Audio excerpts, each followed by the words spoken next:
assembly legislature oina lei manipur kanni haiduna manipur thugai ba yadi haiduna wasak lokhiba akoigi MLA ni humpu marak sida akoigi tara amadi manipur thugai na ba yaure plus adugi manungduda akoigi minister ani amasu portfolio yaure habasi mipum praja khudi mana khangabani administration na khangabani concern department na khangabani loina khangaba ngatani aduna akoigi Article 164 की मतुंग इन्ना the Council of Ministers are equally responsible to the Legislative Assembly of the State and हारिबने Article 164 की मतुंग इन्ना अदुना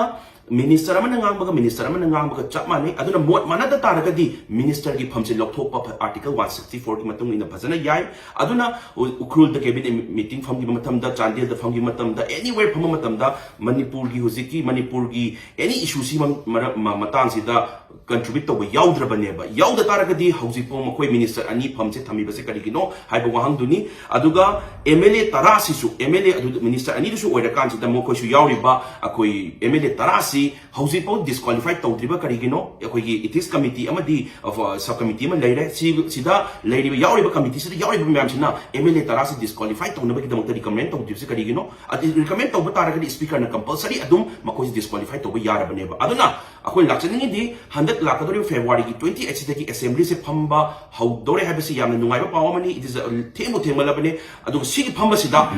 अकोई ngatangi assembly फंबदु नतबा याम accuracy ओइबा याम ultimatum decision अमा लौमिनबा मथौ ताइ अदुना opposition order ruling order हुन्नरगा लेबा मतम नतबा हुजिक सिदी मणिपुर की यामना लुबा critical फिबम योर अबनिना अपुनबगी पांगल उले हारे कंद leaders म्यामसी अमगा येतनबा मुहुता punjat minare hare kanda ultimatum oiba history ma create tawinaba hotna minase haijari request tawjari praja punamak request tawjari handakti koigi yetnaraga amana ma hullaga du tawsi ada tawsi haibagi adugi potu uhanbiranu bhajana history ma nationally internationally akoi suman tawki go ultimatum oiba decision ma lominagi ko keno koi manipur kaidana bagi damakta indigenous people gi damakta manipur gi damakta state amagi interest gi damakta sumana tawki go history ma create tawinarasi haiduna haijari aduna machida yaudaba laktaba MLA khudima sidi aduda community ki wanate laktaba community MLA khudima disqualified tawbiro aduga hanadagi leiriba khoigi minister ki portfolio paraga leiriba minister ani se asi se disqualified tawbagi maram phajana chare maram di makoi participate amna tawdrabani makoi lakpa yadi hare kana mafam ukhul da tawgi basu lakte chandel tawgi su lakte adubu makoi marakta minister nupi amadi delhi da party ki meeting tawbadadi phajana nungaina nuoga photo thagalapadi ure ba koina adu taragadi adu dani satpanga maga atai akoi ki manipur ki isagi iramdam jaga sidabu makoi na minister pasal lerega any akoi ki meeting tawbum matamda akoi ki irang sigi lotion bagi tawum matamda makoi yaudri si maramdi makoi irang si lotion inde manipur thugai ba pame habse adun taksara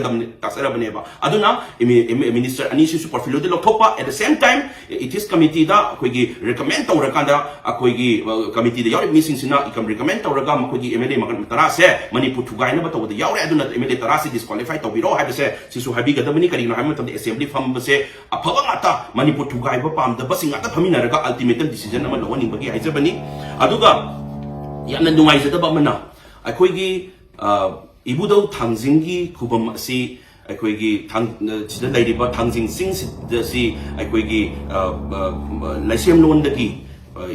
laning la shon gi lamda yamna maru oiba mafam amani sigi mafam si makoina koi gi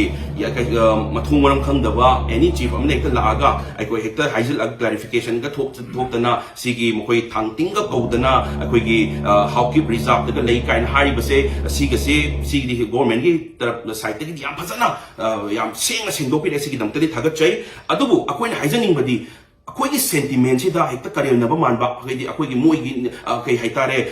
मखोई हाउकी reserve की मखादा लेबनी कायना हाइबसे अखोई government सेंदोपीरे याम नुंगाइजै अदुबु अखोई sentiment सोन बयाबा यामना अखोई करेमनब मानबा म यावसे सि याम नुंगाइजै अदुना असेंबा चुंबसे फजना असेंबा चुंबसे तोमिनसे हाइरगदी अखोई थबक ओइना पांथोक मथौ ताइ थबक ओइसे कमाइन पांथोकनी हाइबा मतमदा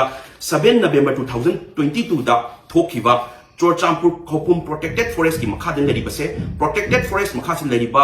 खुन तारिब मैम से illegal ngataneba si illegal oire haibasisu kari da haige haibam tam da 7 November 2022 da thokiba or memorandum sigi hoigi matung ina government of Manipur na Chorchampur Khopum Protected Forest and Ladiba 38 villages cancel Tauro Hibagi order Tokrabaneba. Order Topa Taragasi Sabo in Pankopino. Akoigi Ladiba indigenous or Akoigi Laning Lashon Chacha Nation Lon the Matamdagi Labam Pamda, Akoigi any Apam Chacha Matamda, I think Bapidaba, Aduga, Akoyam Makalam, Nakoi Shoninja, Mapuninja, Bada, Ayapapi, the Nabakidamata, Akoi Sigi, protect site Sisu protected Tanzing Hilgi, Mapam Sisu protected site when Su, Department of Manipur, Akoi Tokrabaneva. Adu Taragadi, Sigi Jagamanasi the Ladiba, villages Mayam, say illegal cookies Sinsina, Nakoigi protected forest the Ladiba villages Mayam Kuntariba Mayam, Aduga, government of Manipur, Susigi, villages Mayam,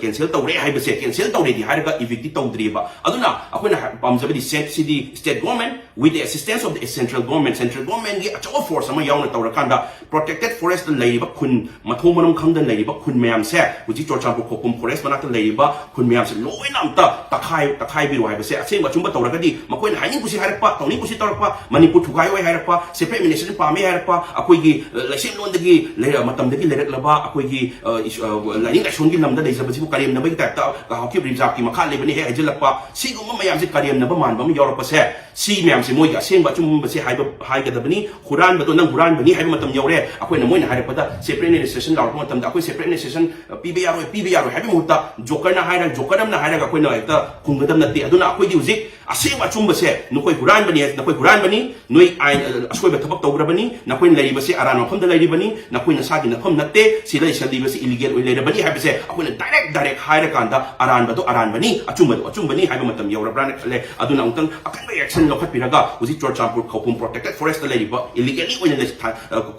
Shaniba illegal Kunmiam se, government should talk about Benina, my government put talk about Benina with the help of the Ministry of Home Affairs, with the help of the Defense Ministry of Itar, so a kind of force, Magana, my questions, Ibito Bigro and so request of Zeri, Aduga, Marishuda, Yamna. Numaizadaba Amasu, Karino Hamatamda, Akwesi national threat ni Aquiniam, Twin Hyzabad, this is not only the state issue, this is the national issue, this is a national threat never. Baramdi Karino Hamatamda, Mapandi external aggression, Kulai Sati Piracy, Akanda, Manipur Tugainaba, India Tugainaba Taurabani, Sida. Mizo Students Union, Mizoram Students Union, Sinaga, Gamen Kapidana, Makoing Naga, Kangdana, I see Tauragadi, my take Tanturani, Adu Taurani, and Pirapase. I really request, I urge to the state government, Makoi say, Akwegi, direct central government, the Ministry of Home Affairs, the Inquiry Commission, Amatauraga, but Tobinaba, Tabi, request of the Madame Karina Tabino, Hamatamda, Mizoram Students Union, Gumba, Sigum, Harakomam say, terrorist Marila Nabra, Mapandi external aggression, Marila Nabra. Makoy India Tugaina ba Taurabra Hibase Adugi inquiry Tobio Hibagi Damata, Tia Tabi Maramdi, Makoy Maram Sumaletan State Amagi issue the Mukuni Yoshalaga, Matuman the Nangi Bangang Bushingamba, Akoigi, Isagi, Prestis, until later Dona, Mukoina, Mapupan, Dabadona, Pungang Nanga se, Makoy, Terrorist Marilena is Tabani, extended aggression, Marilena is Tabani, Adun Ladiba, Makoy, CS organization, Oigera, political leaders, Oigera, any lady said, Dumanang Pataragadi, Makoy openly, terrorist Miano support or in a Tabani. Inquiry Commission naman tuna Central Government Ministry of Home Affairs lagi makoy ngangi basing duy matagta makoy inquiry to bio